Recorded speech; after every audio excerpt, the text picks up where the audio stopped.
حضرت عبداللہ ابن حذافہ رضی اللہ تعالیٰ عنہ کو رومیوں نے قید کر لیا۔ جب بادشاہ کے سامنے لے گئے نا، بادشاہ سے اس کا سپہ سالار کہنے لگا کہ بندہ ضائع کرنے والا نہیں۔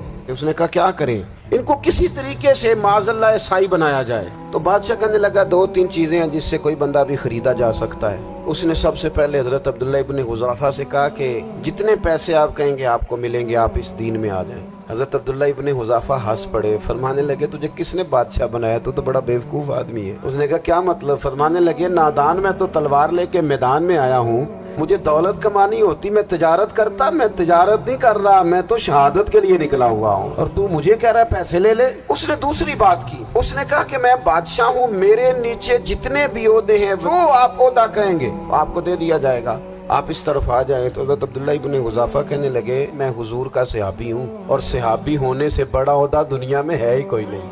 اب انہوں نے ایک نئی چال چلی۔ حضرت عبداللہ ابن حذافہ کمرے میں تھے تو وزیر کی بیٹی اندر سجی سنوری پہنچ گئی۔ جیسے ہی آپ نے اس کفر کی چال کو دیکھا تو تیمم کر کے نفل شروع کیے۔ وہ ساری رات بیٹھی رہی، رب کا بندہ ساری رات عبادت کرتا رہا۔ صبح دروازہ کھولا، وزیر نے اپنی بچی سے پوچھنا چاہتا تھا رزلٹ کیا نکلا، تو وہ کہنے لگی پیچھے ہٹ جا، اب تیرا میرا تعلق کوئی نہیں، میں نے نبی پاک کا کلمہ پڑھ لیا۔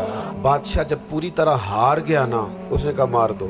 تیل گرم کیا ایک کڑاہی میں، اور جب آپ کو اس میں ڈالنے لگے تو آپ کی آنکھوں میں آنسو آ گئے۔ بادشاہ کا خیال ہوا شاید نرم ہو گئے ہیں، کہنے لگا روئے کیوں؟ فرمانے لگے سوچتا ہوں جان ہی ایک ہے، تو دل کرتا ہے ہزاروں ہوتی تو ایک ایک کر کے محبوب کے نام پہ قربان کرتا، جب میرے پاس ہے ہی ایک۔